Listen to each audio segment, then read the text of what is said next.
All right. Hello, listener, and welcome back to another episode of We Read It One Night, the podcast where we talk about the romance genre, pop culture, queer identity, and more. And I'm so excited to be joined here today by author Jenna Voris. Welcome, Jenna. Thank you for having me. Hi. So you are first and foremost like a YA romance author.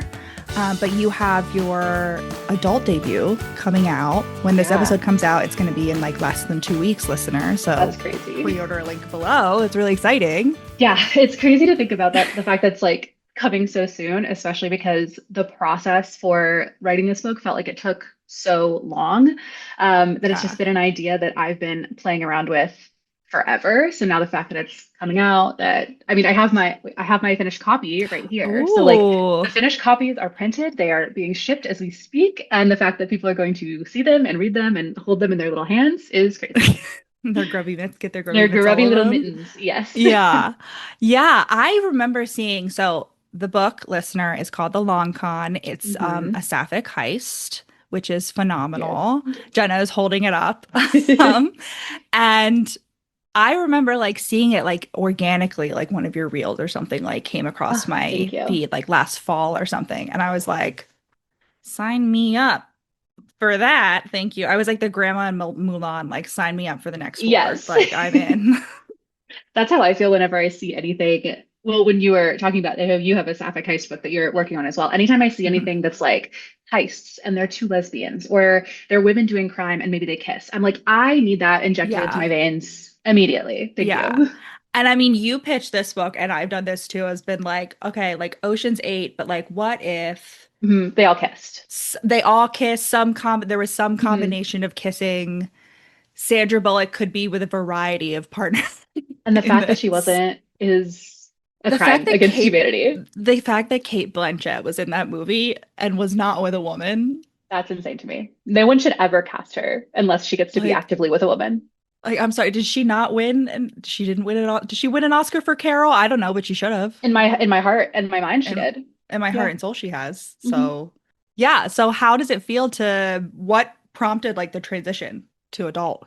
I had always been interested in writing in multiple age categories. I was playing around with like a middle grade idea for a while. I feel I'm such a big reader, and especially at this point in my life, I'm reading mostly adult books, especially in the contemporary, like real life space. And the story that I was thinking about when it came time to like write it and tell it just did not feel YA to me. It's actually crazy because the first like initial spark of this idea started as a YA years and years ago. Probably when I sold my debut, I was like, well, what else could I write right now? And I wrote like a chapter of a YA about a girl who was like robbing people at this hotel that her mom owns. And like kind of that concept made its way into the long con, but obviously so many more layers of actual real plot in this one, which is crazy. But yeah, from the second I like sat down to write it, I was like, this is not a YA story, which also made it really interesting because I got to play around with other things that you don't really get to do in the YA space. Yeah. Like for example, so I do have to ask, because this is a romance podcast, like is there any spice like on page in the long con, or is it closed door? No, well, this one, it's definitely more like plot focused. There's a lot of tension. There's a lot of yearning. There's a couple like on-page kisses. But part of the plot and part of why I was excited about it is that there's not really a romantic payoff in the same way that there's kind of like a plot, like a heist payoff at the end. So the tension like still lingers all the way to the end, which I thought was really interesting. Because there's not like a clear resolution in a way that I find really interesting. So it's not like a happily ever after. It's not like in the romance genre. It's a contemporary / thriller. Yeah. Maybe I'll hold out hope for like a sequel, Yeah, like I have I have thoughts about like what happens after the end of the book. So you can ask me and I'll tell you. So I was wondering, so I have read some of your YA books, and listener, I have to recommend Say a Little Prayer, which is I think also a book that like I saw organically on Reels. You were like, like I'm reaching the right audience. I think we have a lot, like I think just like a lot of my like algorithmic interests like overlap. Do you like gay people? Yeah. Do you like gay people? Are you like a recovering evangelical? And you're like, like queer girl commits 7 deadly sins while seducing pastor's daughter at camp. And I was like, all of those things I have done, apart from the seducing the pastor's daughter. But I was like, That's although true. I've gone to camp, I've Yeah, been who gay. hasn't? Yeah. I've been secretly gay at church camp. That's fine. Yeah, it's totally normal. There are many, many gays at church camp. So I have to recommend that, listener, if like that sounds at all up your alley. And that is also like kind of like a mixture of, because I think especially because it's in the YA, like it has a strong romance plot, but it's Mhm. also very like grounded, like self-discover, like self-journey, you Yeah, know. I think that one's my only book that could be like theoretically categorized as a traditional romance. Like there is a happy ever after. Like we do get Hmm. a nice happy ending for the two main characters. Yeah. Yeah, I think when I was writing it, I was like, I mean, I'm writing it more in like the coming of age contemporary space. Yeah. Or the romance was Yeah. like very important, but it was probably not as important as, the character's own journey's self-discovery. Hmm. Yeah. Did that reflect at all like your experience? Like did you, were you are Was you I a recovering committing sins at evangelical church camp? committing Yes. sins at yeah. Yeah, I was a church kid. I did go to church camp like through high school. Hmm. And I felt like the church in the book is not like a replica of the church that I went to. I didn't want anyone who like I went to church with to read it and be like, "Oh my God, is this a play about us?" But I feel like I really drew on the feelings. Like it's a very specific feeling Hmm. to be at church camp where you're like in these unair conditioned cabins with the same people, and then you're going to worship every morning, and then you're probably, at least for me, I was like eating in the same space that we were doing church services in, and then also doing like activity, like it was Yeah. all in like one big gym, and we were singing all of these songs, and then you would like get to Saturday night and be like, do I feel the Lord, or am I just like really tired and hungry and like sleep deprived and I want to go home and it's cold outside? So it's a very Yeah. specific feeling that I really tried to put into that book. And it's such like it's something that if I don't think if you didn't do it yourself, like it's still something Hmm. I think that is relatable or at least interesting to audiences. It's a very specific moment in time for teenagers as well. And it's also a place where they are away from their parents. So I could play with like Hmm. a bunch of different dynamics between the kids themselves, which was great. Hmm. Yeah, and the sort of the complexity of Hmm. and I'm so bad at remembering character names, so I do not remember the main characters in the book. But the main character, the narrator, Yeah, Riley. talk yeah, Riley talking about like kind of like discovering like, oh, like church people are not a monolith, you know what I mean? Hmm. Like that whole like grappling between faith and queer identity and like how that how that contradicts each other, but also how it supports each other. Yeah, and like I personally am not like Christian anymore. Like I don't attend Yeah. church. That's not something that's like a part of my life, but I also know Hmm. so many people, like queer people who that is really important to them and they love that their faith and their queer identity can interact in that way and it like makes the whole experience richer for Hmm. them in a way that I think like when they talk about it seems very beautiful and very unlike the church that I was raised in. That wasn't really something we talked about when we Hmm. were there. I mean, I don't remember any openly queer members like in my youth group, like in the adult congregation. So the fact that those spaces do get to exist and hopefully Hmm. more teens and more adults get to experience that version of whatever faith means to them is so great and so cool. And I wish that that's like, something that was happening everywhere all the time and that everyone was Yeah. like super chill and cool. But Yeah. unfortunately, I think we're also seeing this rise of like US Christian Yeah. nationalism in a way that is just so detrimental, not only to like queer people and queer teens, but also I think at the core, like the Christian faith in general, like anyone who's Hmm. ever been to a church can tell you that that's not what that's about. And these people are not, Yeah. speaking in Jesus's name. No, right. Like, yeah, what could be more Christ-like than like Yeah, hoarding wealth and like that was not his favorite thing, helping the poor? Like, canonically. right, like obviously. Sometimes I Hmm. think like all some of those people saw like I there was this guy on the high I was driving on the highway and this man in a large pickup truck was having like road rage with like another car. Like and I was like I'm gonna like stay several car lengths Hmm. back. Hmm. Like, but then when I eventually passed him, because he like was turning, he had like a fucking like I love Christ or something, like a Jesus bumper sticker. I was like, yes. That feels right. I think he read the part where Jesus trashed the temple and he said, so rage is biblical. He took the And wrong that's the message only from thing you took us. away. I agree. Yeah. But yeah, no, like what you're saying, like the rise of Christian nationalism, I don't think anyone, any of the listeners, particularly the US listeners, is going to be like it's going to Hmm. contradict that. I even know like when I have gone back to like my childhood church, like I'm also not practicing anymore, but I've gone back for, Hmm. like Christmas Eve service or whatever. Yeah. And it's very much like I wouldn't have called my church like accepting and liberal growing Hmm. up, but it was like definitely more like chill TM. Yeah. But now going back there, like I just like I see the way that it's changed and it's like Hmm. so sad. It's Yeah, sad. I think about that too because I think that objectively the church that I went to was also not like what you would consider like quote unquote bad. Like there's definitely churches Yeah. out there that were a lot more extreme and Right. like different sects of Christianity that are a lot more extreme. But then I think about like how even though I was like, oh, this is not that bad, my pastor still at one point was like, you can't be gay and you can pray to Jesus to not be gay anymore. Mhm. And I was like, oh, just because he's not being like actively like that's still homophobic. Like Yeah. saying that, but like being like, I love you and I just want to like pray for you in order for you to not be gay. Like that's still homophobia. That's still harmful, even if you're saying it in a way that like you think is kind. So I think about that a lot too with like churches or people that are like, I'm one of the good ones. Like I would never behave like those people. Like it's still kind of ingrained into the DNA of like Yeah. of organized religion, I think, as a whole. Yeah. And especially like Christian evangelicalism. Like just because you're not Yeah. Westboro Baptist Church doesn't mean you're not. Like perpetuating all of this harm. Yeah. Right. Right. And that sort of brings me back to like romance as a genre in general and how we're seeing this rise in Christian nationalism, but we're also seeing like I mean, romance has always been like the backbone of the publishing industry, like the most Hmm. popular genre.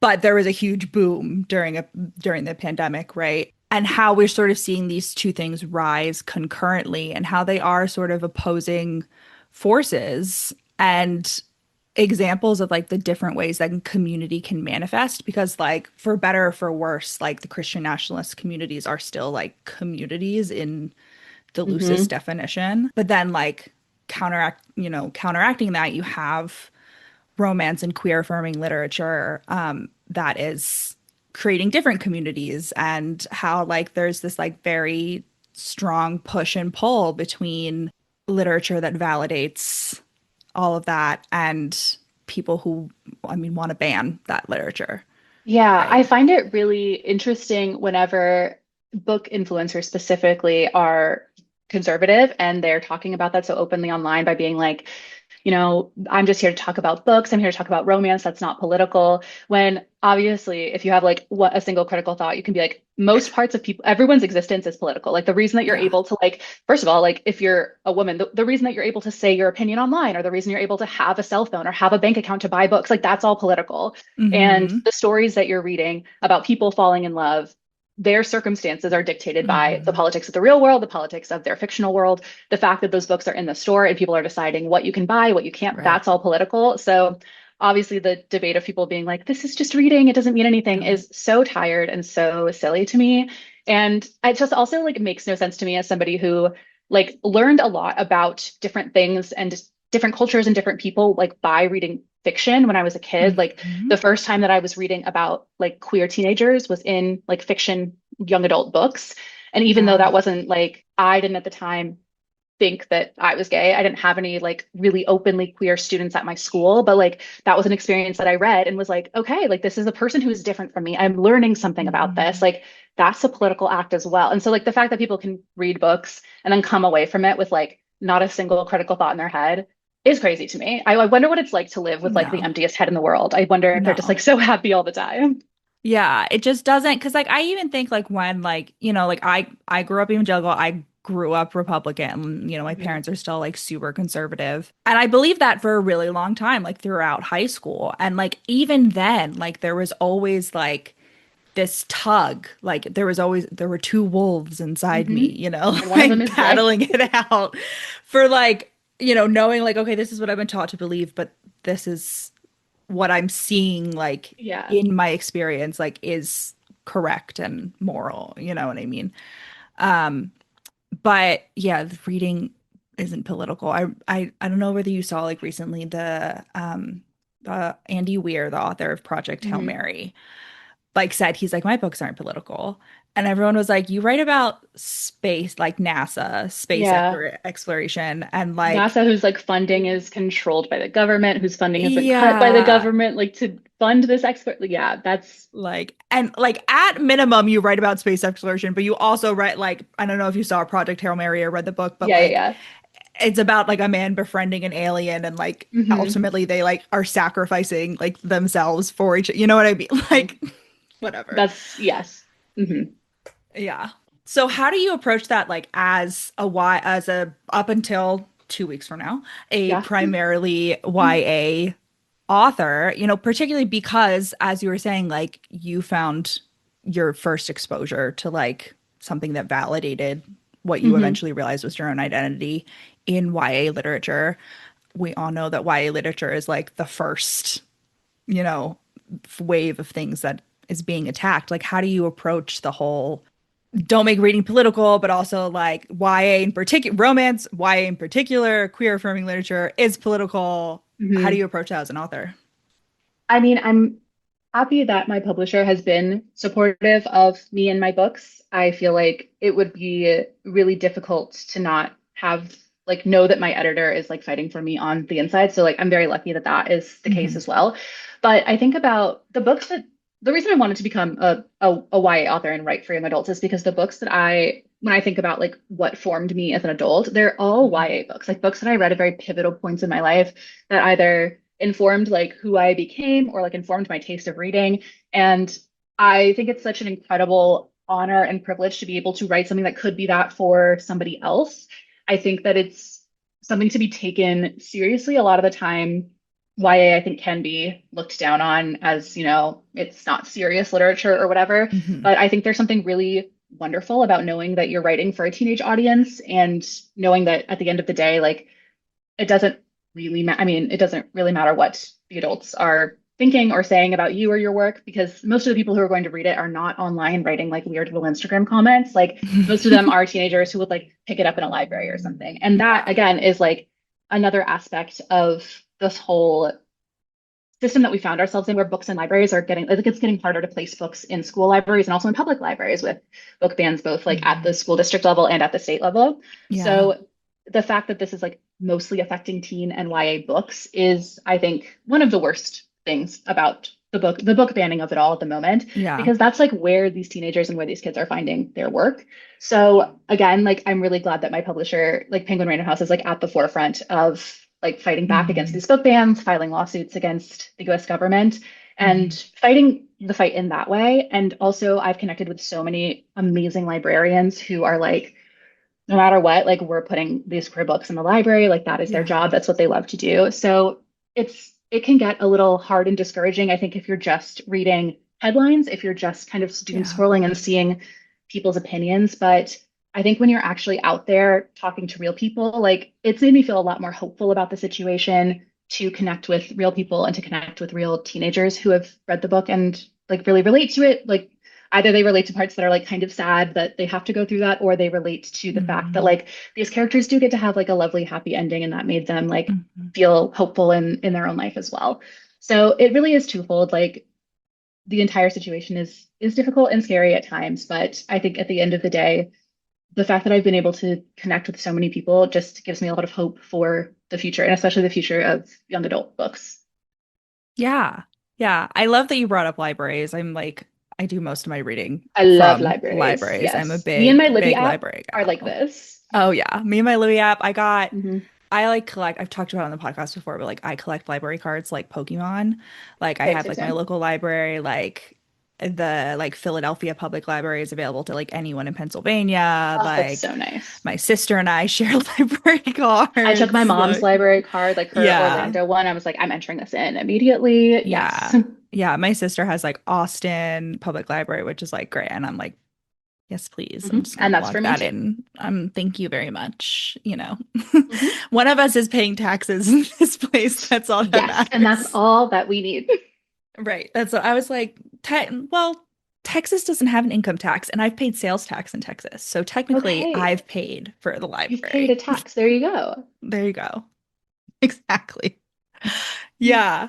So I feel like I have seen And maybe I'm a little bit more fine-tuned to this because I also have a subgenre that I love that is being called like dead, which is historical romance. But like there Hmm. has been chatter about like YA and middle grade, quote unquote, dying, which is Hmm. silly because like teenagers still exist.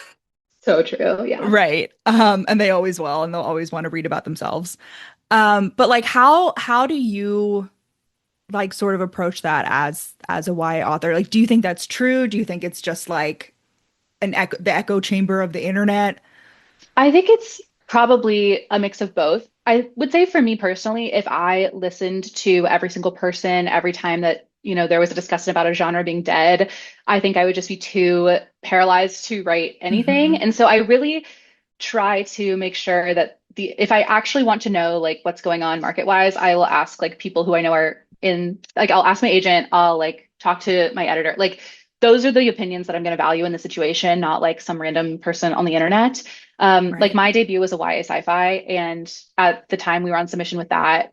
The only thing that we heard was like, no one's buying YA sci-fi. Nobody's wants to do this. Like space books are so out, and like that was my debut, and I sold it, and Yeah. that was something that I was like, okay, like that would never happen, and it did, and it happened for other people since. It will continue to happen. Like there was Right. a book from my YA imprint that just came out last month that was another like YA in space adventure, and so I was like, this is going to continue to happen. People will continue to buy these books.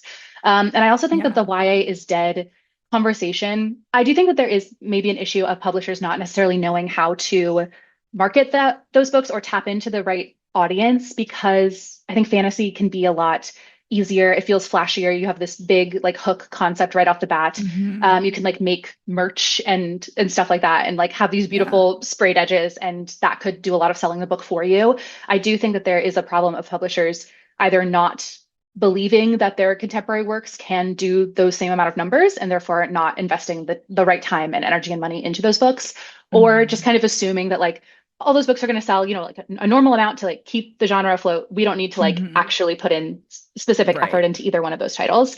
I think that that's like a real conversation that people can have about like how the publishers are treating YA contemporary and YA romance. But I don't think there's like any world in which honestly any genre really is ever going to be dead. There's always going to be Yeah. readers. There's always going to be people who want to buy it. Like literally, I think it was yesterday, like Sarah Dessen's YA contemporary romance just hit #1 on the New York Times list. And Yeah. I read the interview that she did with Publishers Weekly where she talked about how she had to like find an editor to take a chance on that book. And I was like, imagine having to take a chance on Sarah Dessen, who like defined this genre. I think that's insane. And I don't think that's a reader problem. I think that's a publisher problem with like Yeah. not hearing the word like romance, romantasy, fantasy, and then just automatically Hmm. assuming it's going to be like dead and quiet. Like, honestly, shout Yeah. out to her for all of that and hitting #1, because like she is paving the way and continues to pave the way for Yeah. like every YA contemporary Right. author. She has her whole career paved the way. Exactly. Like, Like I would not be here if like she did not write those books back in the day. And like I can only yeah. hope that there are like if people buy my books, that means that somebody else who is now writing like queer YA could, potentially have a foot in the door later because like I've been here first or something like that. Like my Hmm. hope is that that is like a ripple effect that continues to go like on and on. So yeah, I really do think that the way that people get caught in these, I guess almost like doom spirals, is really Hmm. just scrolling the internet. Like get off the internet and touch grass and Yeah. write a book. And I do always say, like, my agent, our collective agent is always has been very good about this with me in the past, where she will also never say like no to anything unless it's like, I don't know, she's never said no to like my idea at all, but it'll be more along the lines of like, oh, I've been seeing some issues in this space, like with this specific concept. So do you have anything else? If not, if this is the book that you really want to write, we can work on it together. And I think that that Hmm. is going to be like how the industry works moving forward. People Hmm. writing the books that they really want to write, Hmm. that they're passionate about, they're good at it, and selling them to editors who are also really passionate about them, like regardless of the genre, regardless of the age category. Like I think that people just want good books. Hmm. Yeah. Yeah, and I think we both know like publishing is slow and not quick to like change and pick up on the trends. And so you sort of see Yeah. that like in terms of people writing what they want to write, like I think that that can also go hand in hand with the rise of self-publishing and Hmm. how much of a boom that has because like you can write whatever the heck you want and like you don't need an agent and you don't need an editor and you don't Hmm. need a publisher, you don't need to sell it. You can just upload it to Amazon and like write your heart's desire and then we have books like I don't know what is it, Dungeon Crawler Carl that like Yeah, I just see that popped everywhere now. off. Yeah. And then like Legends and Lattes was self-published, like Ice I Planet think like Lila Sage, like Barbarians. her Yeah. first cowboy romance was self-published, and yeah. Yeah. Yeah. hmm Elsie Silver, like all of that hmm starts self-publishing. So yeah, it's write what you want to write and the readers will be there. It's just that Yeah. sometimes publishing doesn't necessarily believe Yeah. that they'll be there. Yeah. Do you see it all because I have seen like people talking about this, about how YA readers are kind of being forced to like age out early almost like they're being pushed into like new adult and adult, hmm having to like hop right from middle grade to, Yeah, I can definitely see that. And I think that's something that's evolved like with the YA genre. Like since I was a teenager to now, I think that there's kind of a shrinkage in like the 14 to like 16-year-old I feel like when I was Mhm. reading YA, every protagonist was like 15 turning 16 or like they were 16. Yeah. And now it feels like every YA protagonist is 18 turning 19. And that kind of pushes it into like they can write more adult content. They can like put them in different situations. And I do think that there's something like a real problem about like the disappearing middle grade space and specifically like the 14, 15-year-old space Hmm. in YA who's like a bit too old for like the middle grade chapter books, but like doesn't necessarily want to read about like 18, 19-year-old teenagers yet. Like that's a different Yeah. experience. And I especially feel like middle grade is so important because like talk about the literacy crisis. Like these are kids who are like learning how to Yeah. read like right now. And like those are books that they will, read when they're 10 to 12 and Yeah. like hopefully inspire a love of reading that pushes them into the YA space. But Hmm. with my book specifically, I feel like I want to be very specific about the fact that they are like for teenagers first and about teenagers. And to me, that means like if I get, tagged in 100 reviews where an adult is like, this protagonist is so annoying, I just have to be like, that's like They're none so of my business. immature. Like they're so immature, she's so annoying, and I have to be like, well, yes, she's 17 years old. Like She's a that is just child. that kind of comes with the territory, and that is just something that I can't worry about because it's not for them. And like I love for Yeah. everyone to read it. I think adults can read YA and love YA. Like I love YA, Hmm. but I like to write with the mentality that it's like for teenagers. It's about teenagers. It should be Yeah. about the teenage experience and like reflect what they are thinking and going through, even if it's like Yeah. weird and messy. Yeah. Yeah, and I mean that's something that I've seen is that like there are like some people who are like, well, like the only people buying and reading or the people like propping up YA are like the adults who like to read YA. And like honestly, most of the times I see that in terms of people complaining about like sex in YA books, and I'm like, hmm teenagers have sex and Yeah. it's actually probably good for them to like see it portrayed hmm healthily on page, but that's a different issue. I agree. I feel like I also have very strong opinions on like the sex and YA discussion because Mhm. whenever anybody asks me if any of my YA books have like spice, I'm always like, no, it's YA. I feel like Yeah. there's a difference. Like absolutely yes, teenagers have sex. They probably will be having sex when they're in high school, and it's totally fine and normal to like see that reflected on the page in a way that's Yeah. like consensual and healthy and safe. Yeah. Um, I'm of the very strong opinion that YA books should not be written to like be like sensual or like Yeah. titillating. I Like agree. that's not the point of a YA sex scene in my mind. And if that's something that an author wants to write, I feel pretty strongly that that belongs in adult. But I also think that you can really fall into the opposite side of the spectrum, where sometimes the people who are policing this like sex and YA Hmm. discussion want to like have nothing. Or like I've been told that because like I'm writing a YA romance where like a girl is falling in love with another girl, they kiss on page, that's like pedophilia and like that's disgusting and that's not something we should write. And I'm like, that is so insane in a crazy way. I need us to go back to school. Like, please open the schools. So the reason why, like, I just feel again, I have like strong opinions Yeah. about sex in YA, but I also feel very strongly that it should be allowed on the page because when we get too into the weeds about like what is and isn't allowed, that's when we Yeah. also get into this trap of like why it's book banning all over again. Like you're saying that Right. one book is like morally better because there's like, I don't Hmm. know, not a blowjob or something. Like, God forbid. Yeah. Yeah. And I mean, I'm talking about like going back to like Christian evangelicalism, like hmm the like something, there's a hard and fast rule of like what's moral and what isn't. Yeah, or like calling it clean or something Yeah. like Oh that. my Yeah, God. I I hate that. hate the word clean. I'm Me like, okay, too. but it's not, it doesn't mean Yeah. that things with explicit sex are dirty. That's not Mm-hmm. how that works. They Mm-hmm. don't have an STD just because Yeah. like there's sex on the page. Yeah. But yeah, like speaking of the literacy crisis, that's I don't know if you've ever if you listen at all to the Plot Twist podcast with Mm-hmm. Victoria Aveyard and Soman. I don't know his last name because I've never actually Mm-hmm. read any of his books, but I remember he talking about like he recently just came out with like a YA, not a romance at all. It's like a YA dystopia. Yeah. But he's talked a lot about like wanting to get like teenage boys to read again and how like Mm-hmm. reading has become this like girly, it's almost become this like uncool, unmasculine thing to Yeah. do. I agree. And I think there's a way to do that in adults too, because I think that if you're an adult man, the books that you can read are like James Patterson and Brad Thor. And it's like, I'm a Mhm. Republican man who works for the CIA on the run from the government. And there's like a hot woman who doesn't have a name or a personality. And I'm like, Yeah. I think there's got to be something better than that. Like, there's got to be some Mhm. middle ground for like, like, girl, we have like our beach reads where it's like we're picking this up and we're having like a fun little like romance. There needs to be Yeah. something like that for men, not to be like a man defender on this podcast. No. But I do think there needs to be like options for men and boys to also Yeah. read because we got to be developing empathy. Like I don't something Yeah. crazy is happening over there and we need to have them developing feelings stat. Yeah. Yeah. I mean, it, Mhm. it is. I mean, the majority of readers, like even now, like you look at the stats, like the majority of readers are women, and particularly of fiction are women. Mhm. Men read World War II biographies or whatever. Yeah. Yeah. I will say that I am like a self-proclaimed Reacher fan, so I do Mm-hmm. enjoy a good like tough man, former military Yeah. vet, no feel, never had a feeling in the world, There's something fighting beautiful about crime. that. Like sometimes you just want that. Sometimes it's great. Yeah. Yeah.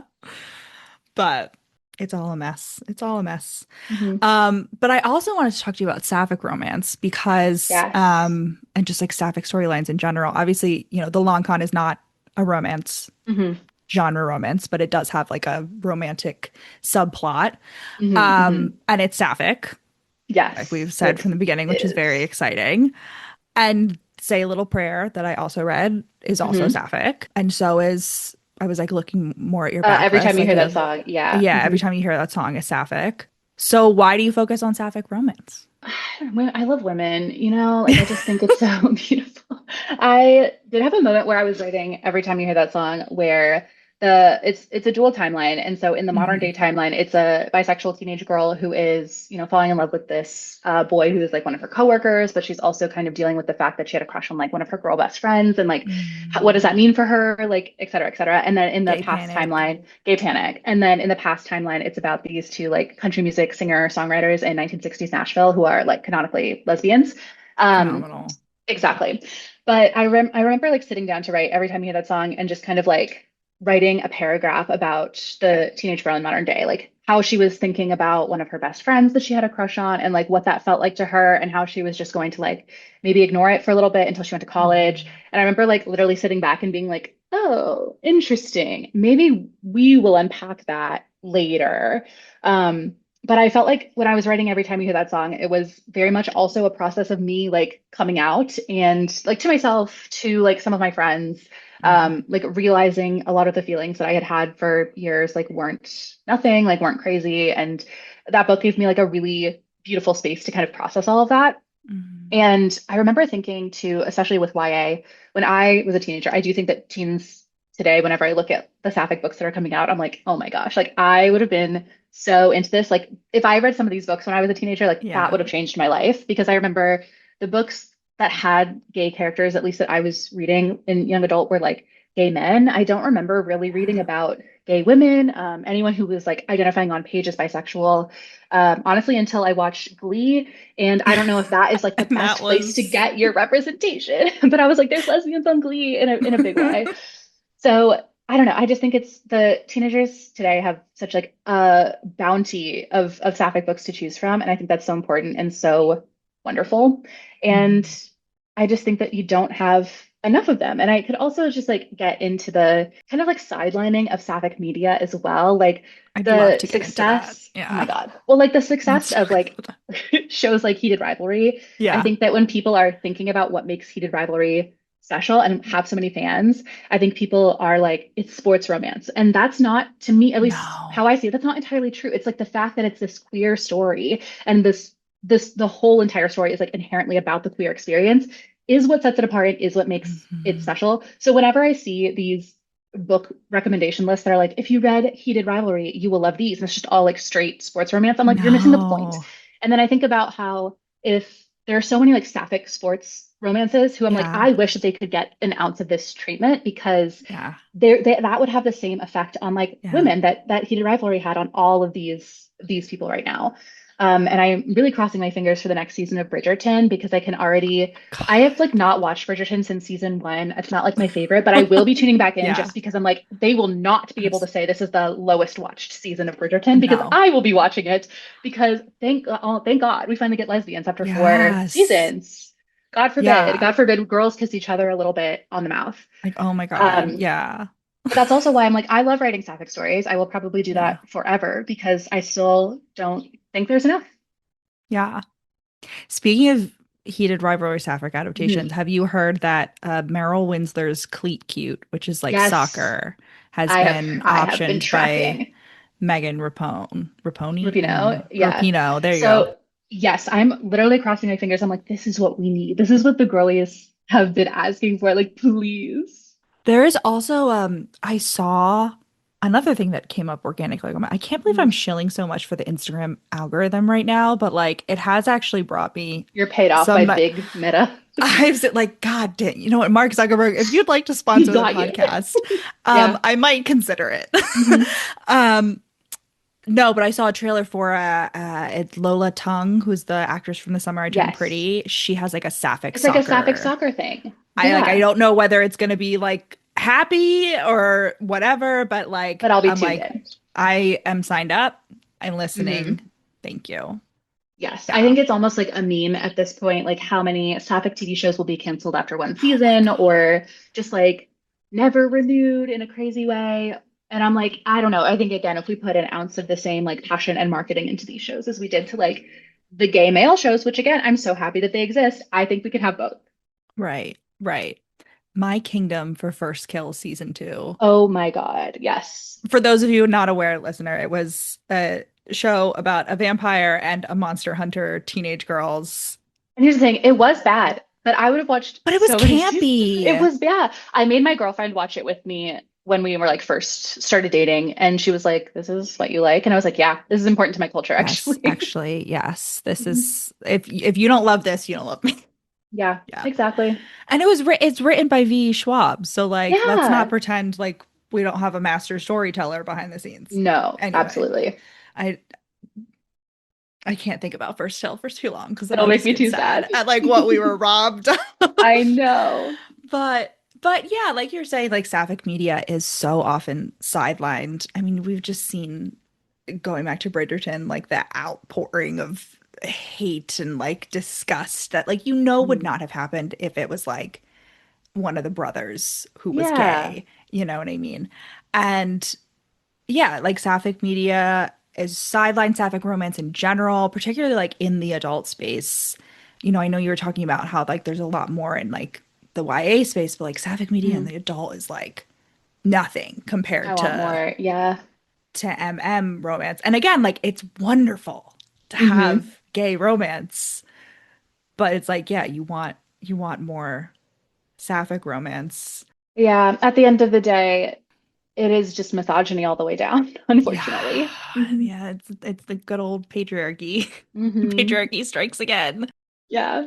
Yeah, and I mean, I think it is interesting, like when you like look at that hand in hand, um, something you were saying earlier about how you can kind of like explore yourself and your identity, like by seeing sapphic, having sapphic media, like reading sapphic books, sapphic TV shows, sapphic movies, Hmm.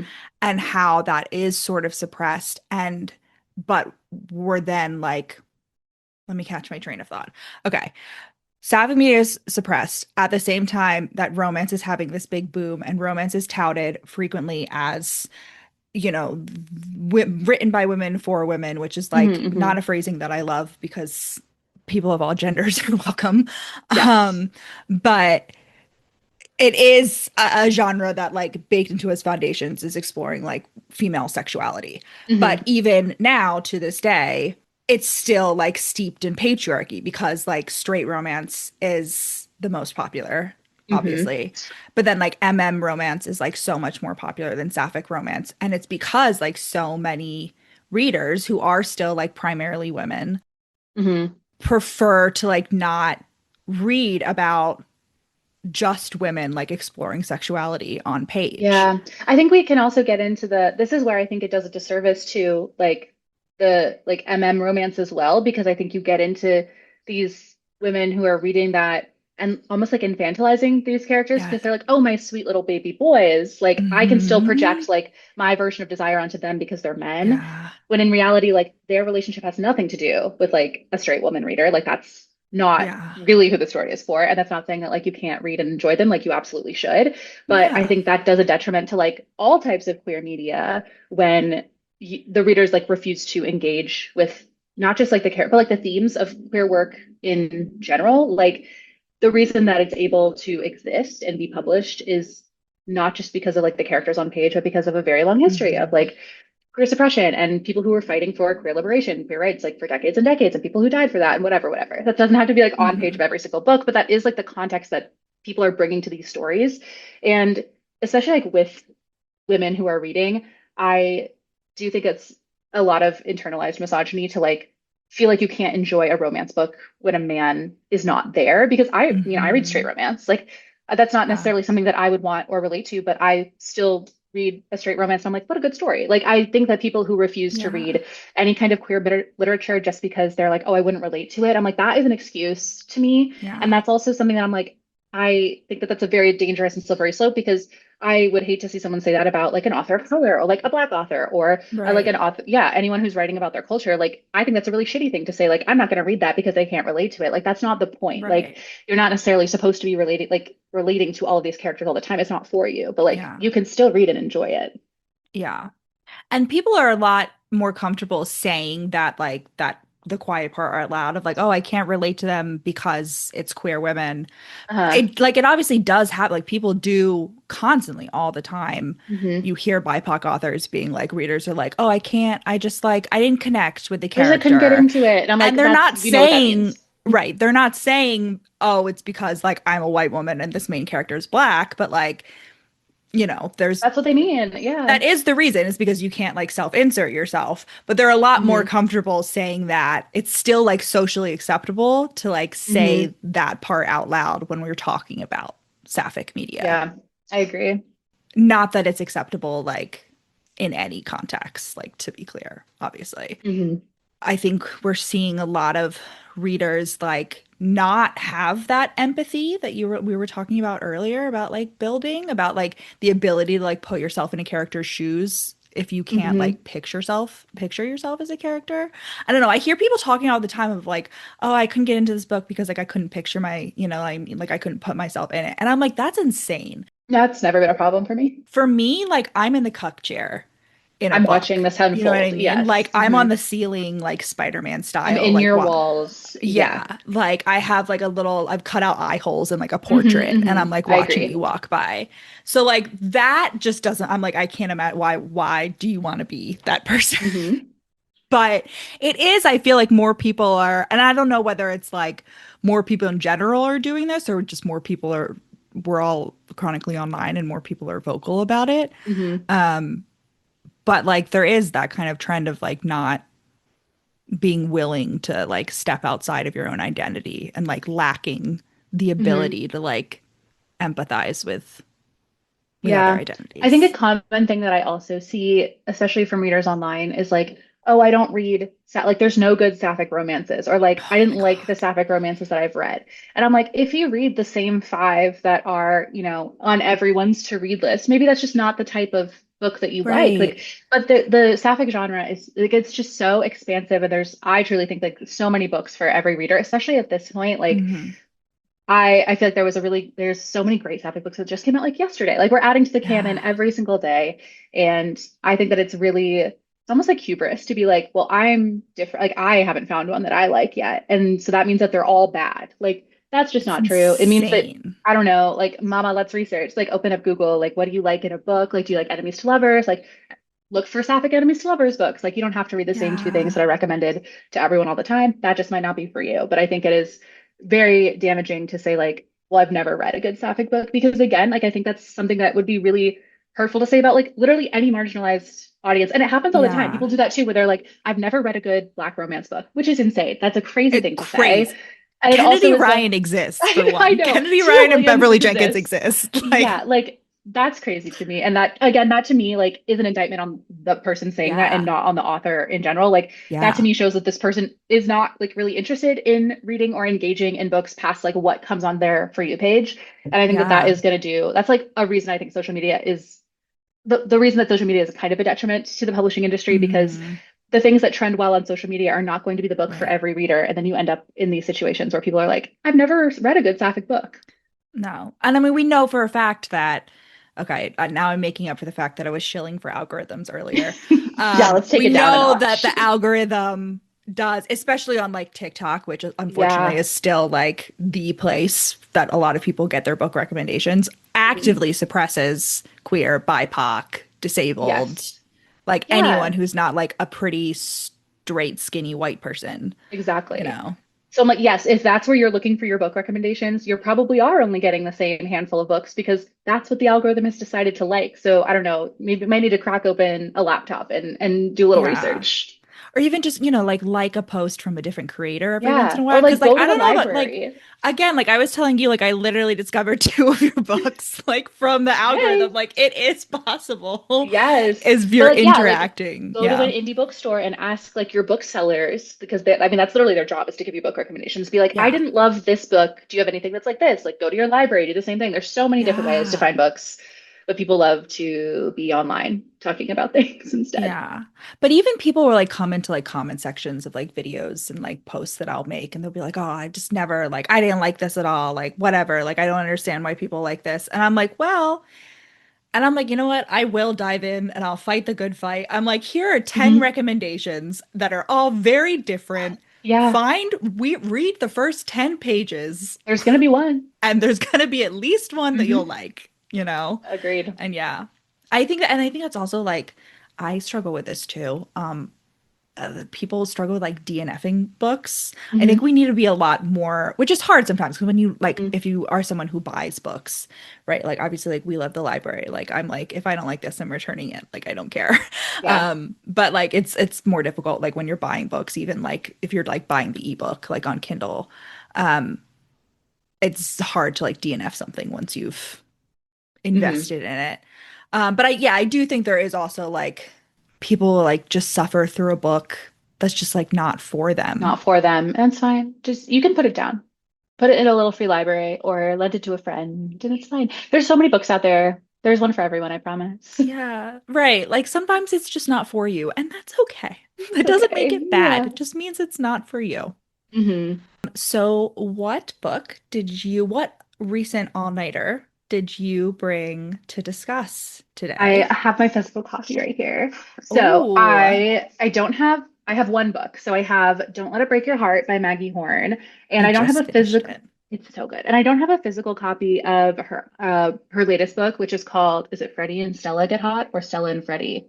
Freddie and One of Stella Get Hot. those. It's one of the Yeah. two. But both of Maggie's books, I think it's a sapphic YA, and this one specifically is about a teenage girl who's like recently come out as a lesbian, was dating this very popular football player. They obviously break up. She's not attracted to him in that way, but they remain really, really close friends. Like they're still each other's like platonic soulmate. Hmm. And because that she's come out as a lesbian, she kind of has had a falling out with her like popular friend group at school, and Hmm. this new girl named Tal comes into town, and the main girl, Alana, her ex-boyfriend decides that he wants to date Tal, but Alana is also having feelings for Tal. And this is like the first girl that she's had a feeling for, like since coming out.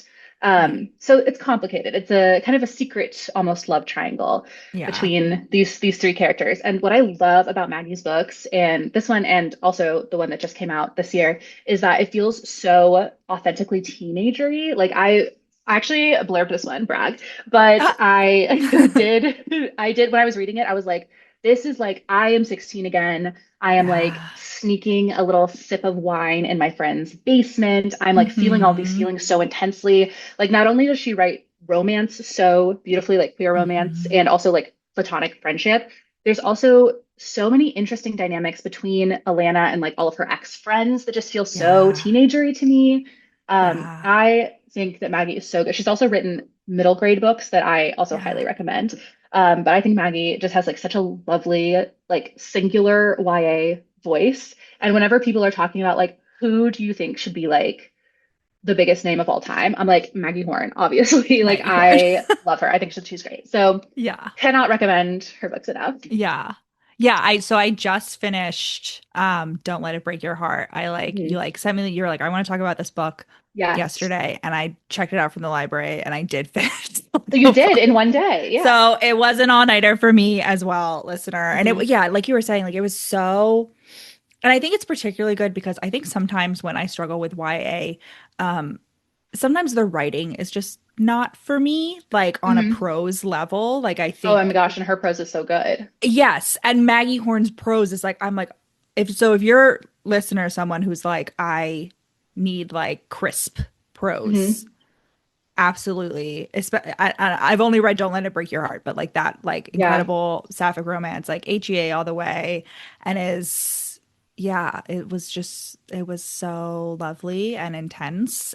And I think Freddie and Stella, which is the one that came out this year, it's kind of different. It's more of a comedy. It's like it has like a fun little Mean Girls comp. It's like about these two Mm. kind of unpopular girls and their ex-best Hmm. friend is now like the most popular girl in school. And so they decide to maybe be the most popular girls in school to try to, win this one award so that their ex-best friend doesn't get it. But then one of the girls starts becoming in a very, very Mean Girls, Katie Heron fashion, like Yeah, really into it. Like she's like, I do like being popular. Maybe I don't care about my friends. Like what's yeah, going to happen like when maybe you get what you want but like you don't really know what you want, and that one I think is yeah, so funny because like if you love the prose of this book you're going to love that one, but that one is has this like kind of like wry sharp sense of humor. Like if you hmm, love like a teenage like early 2000s rom-com, I think you'll really love that one too. yeah. Yeah, and it's so like you were saying, like I think she does such a good job of capturing the big feelings, which is something that I always look for like in romance of any like category is Hmm. like big feelings, capital R romance. Like I want people to be swept away from by emotion. And sometimes that manifests like especially in like a straight romance, like a man who has never felt a feeling and then like feels a Hmm. feeling and like thinks he's having a heart attack and like that's I love it. beautiful.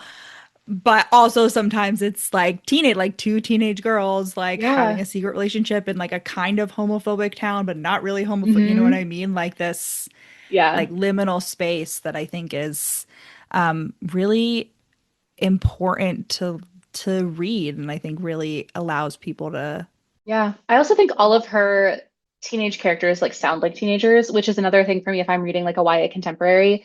I feel like it's really easy to tell if somebody has like not talked to a teenager in a while or is like, I don't know. It's just the voice I think is yeah. very hard and like very specific. And I think that Maggie does a really Mhm. great job. All of the teenage characters sound like they are 16 years old in like the best and worst ways. Yeah. I mean it's hard like when you're an adult, like most YA authors are actual Hmm. adults. So like it's Yeah. hard to sound like a teenager when you haven't been a teenager for a long time Hmm. a lot of the times.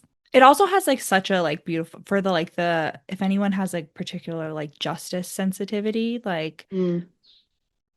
people get their comeuppance. Like Yeah. deserve Yeah. to get the comeuppance in that book, which It's I great. really appreciate as a petty bitch. Hmm. Hmm. I very much appreciated that. Yeah. So for the long con for your Hmm. book, who is your favorite character? Like, what character do you think listeners will love the Oh my most? Or God. who are you hoping they'll love the most? Let's adjust the question. Who are you Oh hoping my they'll love the most? gosh. And who do you think they'll actually love the most? Because, like, I feel like Mm. you always have a favorite character that's like not the one that like I mean, Chloe and Harper are obviously the two lesbians who are doing the crime. And Chloe is our narrator. So, I mean, I hope that readers like what's going on with her. But I also, because she's the narrator, I think you're kind of privy to all of the things going on in her head, and they might not always be the nicest all the time.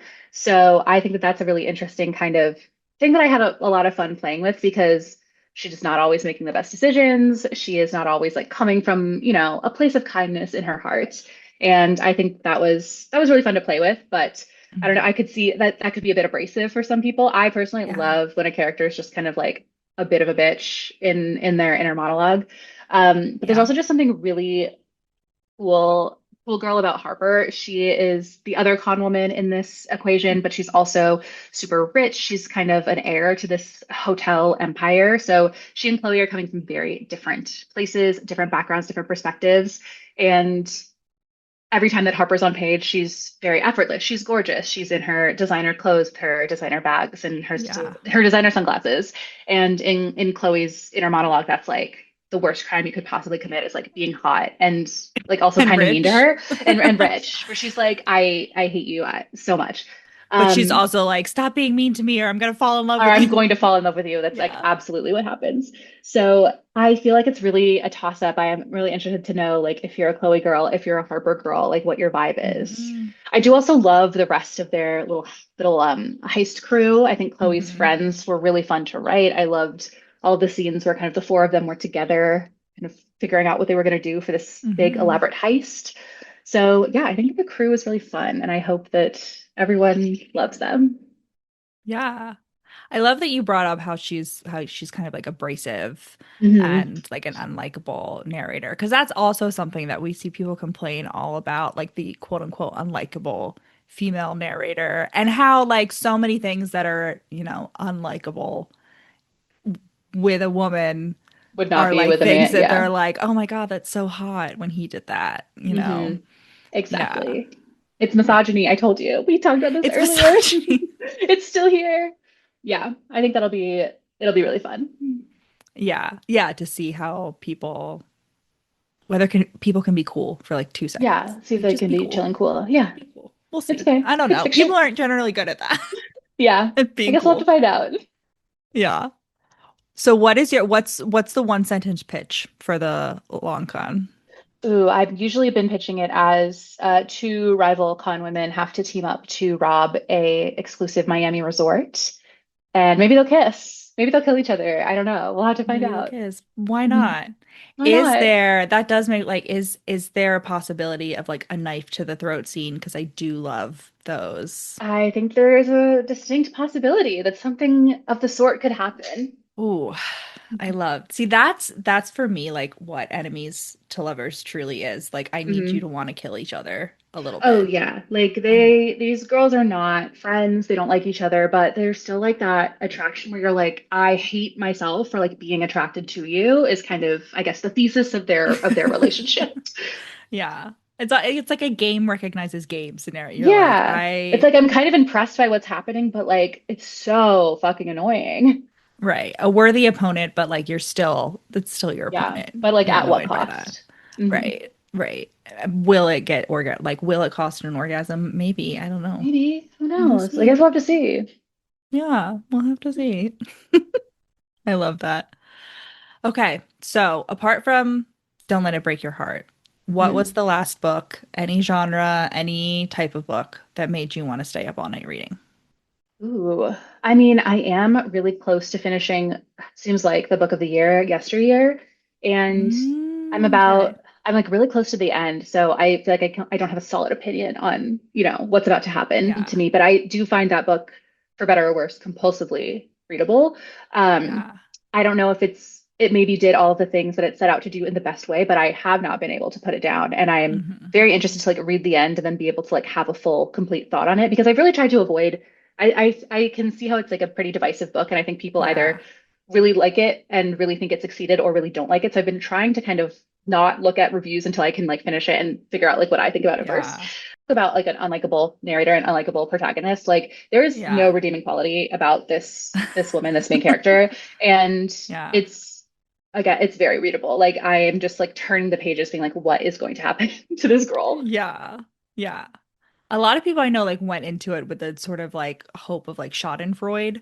I know Yeah. because listener for Hmm. those of you that don't heard about it, I only know I haven't read it. I only know of it because Anne Hathaway is I think like making Yeah. the She movie bought the movie rights adaptation. immediately. Hmm. Yeah, but it's like a trad wife influencer like goes accidentally ends back in time in like the Hmm. 19th century and like has to live practice what she preaches. So I think Hmm. a lot of people went into it with like a sense of like Schadenfreude, like, oh, it's gonna be great to like To watch get her this, comeuppance. Yeah. whatever. Yeah. And I feel like you don't I don't want you to spoil anything, but like it did feel Yeah. like I feel like the one thing I feel like I can say is that I saw a lot of places pitching it as like darkly funny and like a satire. Mhm. And to me, it reads more like a horror novel, honestly. And maybe it's just because like I never want to be in the situation where I am like somebody's wife and having all these kids. But to me, like the things that this character is dealing with and like the things that are happening to her and being said to her, I'm like, this is a horror novel. Like I can't comprehend what is happening at the moment. And there are some parts of it that are like satirical and funny and tongue in cheek, but I'm like, I feel like this is much darker Yeah. than I think people were pitching it as. Yeah. Well, I mean, horror's on the rise, which I think Hmm. is an interesting like sequel to the rise of romance. Like we all went from like needing like comfort and like happily ever afters and whatever to Now it's like, horror. well, what if we killed every person who's making our lives worse? Yeah, like what if it was horrible all around Yeah. for everyone? What if everyone involved suffered? Yeah.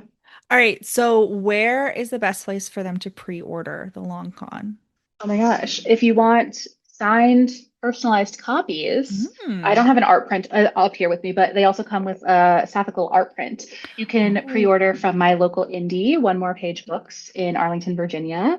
I can send you a link for whatever you have to. yeah. And then I'm also going on a little tour in June. So Ooh, any stop on my tour will have, signed personalized copies as well. I'll be in, where am I going? Orlando, Florida at the New Romantics. I'll be lovely. in Los Angeles at the Roach Bodice, in Austin, Texas at Black Pearl Books, and then in Indianapolis, Indiana at Loudmouth. Amazing. Very Yeah. fun. Awesome. And where can they find you after this I'm just episode? at Jenna Voris on all things. Wonderful. Okay. Thanks so much for coming on. This Oh my was gosh, so thank much you for having me. fun. This was great. And listener, as always, you can find the podcast at We Read It One Night everywhere. Email we read it one night at gmail.com. If you have any authors or books you'd like me to talk about, feel free to slide into my DMs or my emails. Make sure you're leaving a rating and review wherever you're listening. It's the best free and like 2-second way to support the podcast. And if you have a little bit of extra room in your budget, you can shop at my Etsy shop to get some Sapphic Bookish merch, or you can buy me a coffee at the link in the description, or you can buy any of the books that we talked about in this episode from my affiliate link, bookshop.org link, where you get to support your local indie and I earn a little bit of a commission. So, however you want to support the podcast, whether it's just downloading this episode, I support you and I hope you enjoy this episode, and I'll see you next time. Godspeed, comrades.